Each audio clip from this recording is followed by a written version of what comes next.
ॐ श्री परमात्मने नमः। श्रीमद्भगवद्गीता अथ त्रयोदशोऽध्यायः। क्षेत्रक्षेत्रज्ञविभागयोगः। श्रीभगवानुवाच इदं शरीरं कौन्तेय क्षेत्रमित्यभिधीयते। एतद्यो वेत्ति तं प्राहुः क्षेत्रज्ञ इति तद्विदः। क्षेत्रज्ञं चापि मां विद्धि सर्वक्षेत्रेषु भारत। क्षेत्रक्षेत्रज्ञयोर्ज्ञानं यत्तज्ज्ञानं मतं मम। तत्क्षेत्रैयच्च यादृक् च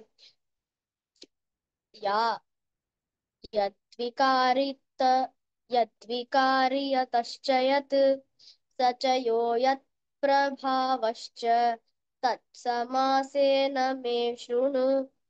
ऋषिभिर्बहुधा गीतं छन्दोभिर्विविधैः पृथक् ब्रह्मसूत्रपदैश्चैव हेतुमद्भिर्विनिश्चितैः। महाभूतान्यहङ्कारः बुद्धिरव्यक्तमेव च इन्द्रियाणि दशैकं च पञ्चचेन्द्रियगोचराः। इच्छा द्वेषः सुखं दुःखं सङ्घातश्चेतना धृतिः। एतत् क्षेत्रं समासेन सविकारमुदाहृतम्। अमा अमानित्वामदम्भित्वम् अहिंसा क्षान्तिरार्जवम् आचार्योपासनं शौचं स्थैर्यमात्मा स्थैर्यमात्मविनिग्रहः। इन्द्रियार्थेषु वैराग्यम् मनहङ्कार एव च। जन्म मृत्युजरा व्या जन्म मृत्युजरा व्याधि दोषानुदर्शनम्। असक्तिरणभिष्वङ्गः पुत्रदारगृहादिषु नित्यं च समचित्तत्वम्। इष्टानिष्टोपपत्तिषु मयि चानन्ययोगेन भक्तिरव्यभिचारिणी। विविक्तदेशसेवित्वम् अरतिर्जनसंसदि अध्यात्मज्ञाननित्यत्वम् तत्त्वज्ञानार्थदर्शनम्।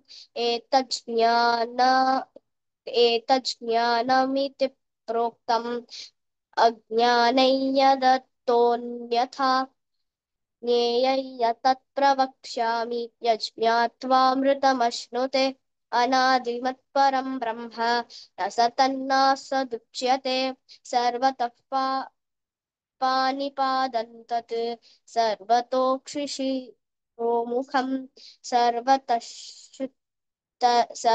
श्रुतिमल्लोके सर्वमावृत्य तिष्ठति।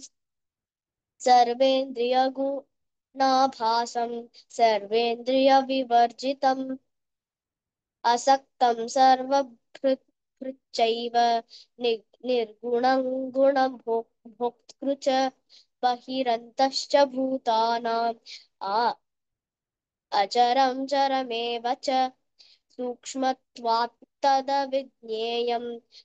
दूरस्थं चान्तिके च तत् अविभक्तं च भूतेषु विभक्तमिव च स्थितम्। भूतभर्तृ च तज्ज्ञेयम्। ग्र- ग्रसिष्णुप्रभविष्णु च ज्योतिषामपि तज्ज्योतिः तमसः परमुच्यते। ज्ञानं ज्ञेयं ज्ञानगम्यं हृदि सर्वस्य विष्ठितम्। इति क्षेत्रं तथा ज्ञानं ज्ञेयं चोक्तं समासतः। मद्भक्त एतद्विज्ञाय मद्भावायोपपद्यते। प्रकृतिं पुरुषं चैव विद्य विध्यनादि उभावपि विकारांश गुणांश्चैव विद्धि प्रकृतिसम्भवान् कार्यकर कार्यकरणकर्तृत्वे हेतुः प्रकृतिरुच्यते पुरुषः सुखदुःखानां भोक्तृत्वे भोक् भोक्तृ भोक्तृत्वे हेतुरुच्यते पुरुषः प्रकृतिस्थो हि भुङ्क्ते प्रकृतिजान् गुणान् कारणं गुणसङ्गोऽस्य सदसद्यो निजन्मसु उप्रदष्टानुमन्ता च भर्ता भोक्ता महेश्वरः परमात्मेति चाप्युक्तः देहेऽस्मिन् पुरुषः परः य एवं वेत्ति पुरुषं प्रकृतिं च गुणैः सह सर्वथा वर्तमानोऽपि नमसु नमभूयोऽभिजायते ध्यानेनात्मनि पश्यन्ति केचिदात्मानमात्मना अन्ये साङ्ख्येन योगेन कर्मयोगेन चापरे अन्ये त्वेवमजानन्तः श्रुत्वान्येभ्य उपासते तेऽपि चातितरन्त्येव मृत्युं श्रुतिपरायणाः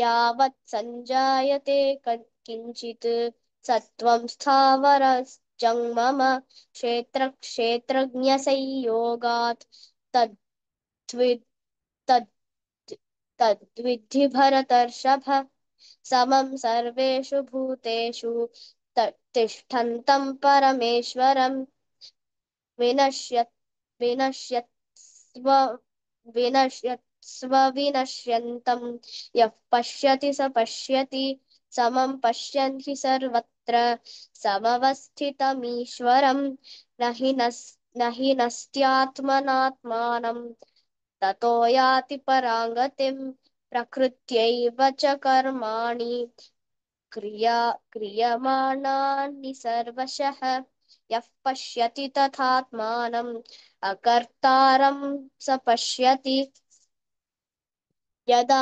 भूतपृथक् पृथग्भावम् एकस्थमनुपश्यति तत एव च विस्तारं ब्रह्म सम्पद्यते तदा अनादित्वा निर्गुणत्वात्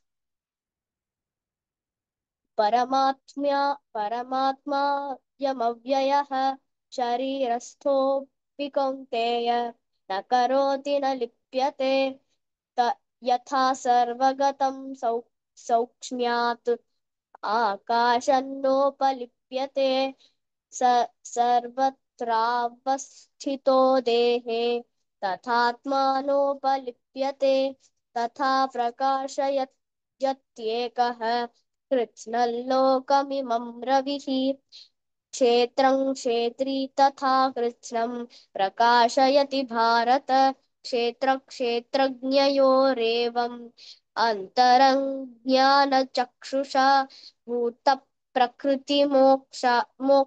च भूतप्रकृतिमोक्षं च ये विदुर्यान्ति ते परम् ॐ तत्सदिति श्रीमद्भगवद्गीतासु उपनिषत्सु ब्रह्मविद्याया योगशास्त्रे श्रीकृष्णार्जुनसंवादे क्षेत्रक्षेत्रज्ञविभागयोगो नाम त्रयोदशोऽध्यायः ॐ श्री परमात्मने नमः श्रीमद्भगवद्गीता अथ चतुर्दशोऽध्यायः गुणत्रयविभागयोगः श्रीभगवानुवाच परं भूयः प्रवक्ष्यामि ज्ञानानां ज्ञानमुत्तमम् यज्ञात्वा मनुष्यः सर्वे परां सिद्धिमितो गताः इदं ज्ञानमुपाश्रित्य मम साधर्म्यमागताः सर्गेऽपि नोपजायन्ते प्रलये प्रलये न न व्यथन्ति च मम योनिर्महद्ब्रह्म तस्मिन् गर्भं दधाम्यहं सम्भवः सर्वभूतानां ततो भवति भारत सर्वयोनि सर्वयोनिषु कौन्तेय मूर्तयः सम्भवन्ति याः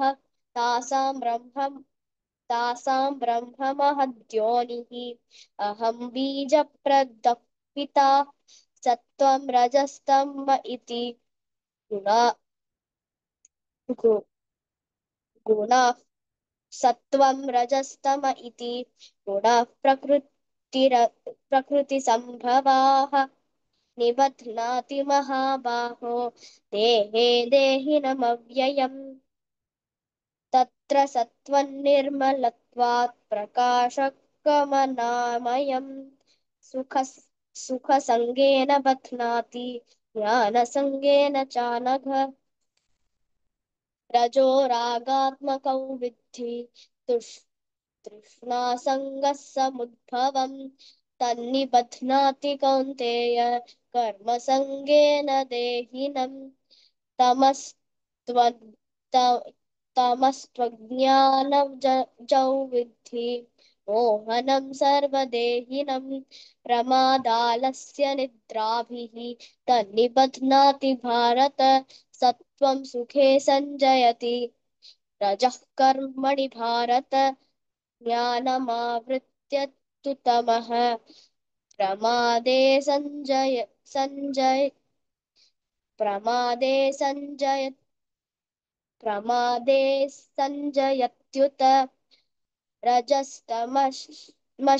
रजस्तमश्चाभिभूय सत्त्वं भवति भारत रजः सत्त्वं तमश्चैव तमः सत्त्वं रजस्तथा सर्वद्वारेषु देहेऽस्मिन् प्रकाश उपजायते ज्ञानै यदा तदा विद्याद् विवृद्धं सत्त्वमित्युत लोभः प्रवृत्तिरारम्भः कर्मणामशमस्पृहा रजस्येतानि जायन्ते विवृद्धे भरतर्षभ प्रकाशो प्रवृत्तिश्च अप्रकाशो प्रवृत्तिश्च प्रमादो मोह एव च तमस्येतानि जायन्ते विवृद्धे कुरु नन्दन यदा सत्त्वे प्रवृद्धे तु प्रलय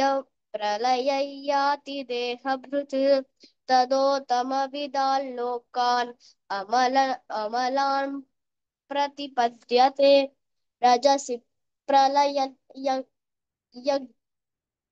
रज प्र रजसि प्रलयगत्वा कर्मसङ्गिषु जायते तथा प्रलीनस्तमसि मूढयोनिषु जायते कर्मणः सुकृतस्याहुः सात्विकं निर्मलं फलम् रजसस् रजसस्तु फलं दुःखम् अज्ञानं तमसः फलम् सत्त्वात् सञ्जायते ज्ञानं रजसो लोभ एव च प्रमादमोहौ तमसः भवतो ज्ञानमेव च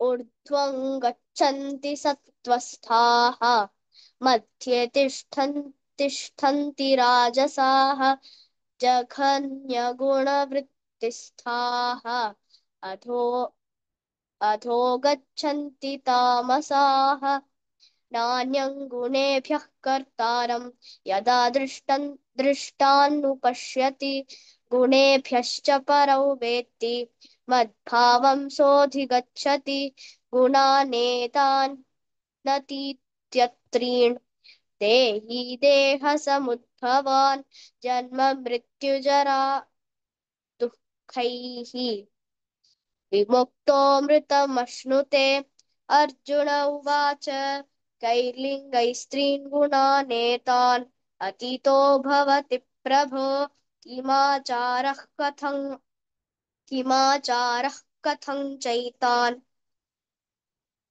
त्रीन् गुणान् निवर्तते।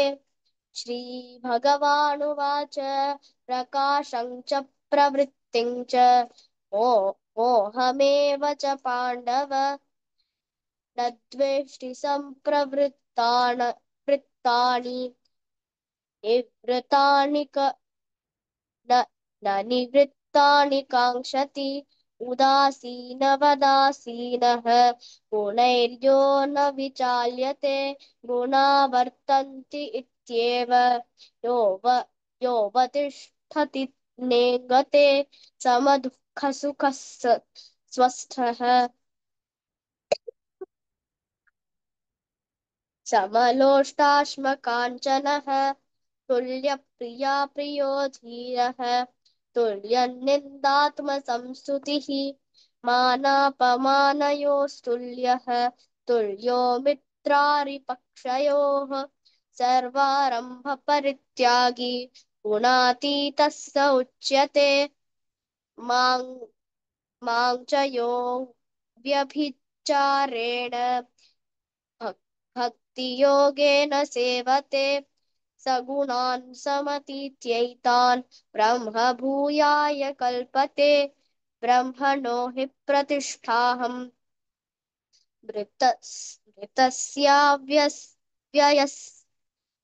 अमृतस्य अमृतस्याव्ययस्य च आश्वत्तस्य च धर्मस्य सुखस्यैकान्तिकस्य च ॐ तत्सदिति श्रीमद्भगवद्गीतासु उपनिषत्सु ब्रह्मविद्यायां योगशास्त्रे श्रीकृष्णार्जुनसंवादे गुणत्रयविभागयोगो नाम चतुर्दशोऽध्यायः। ॐ श्री परमात्मने नमः। श्रीमद्भगवद्गीता अथ पञ्चदशोऽध्यायः पुरुषोत्तमयोगः।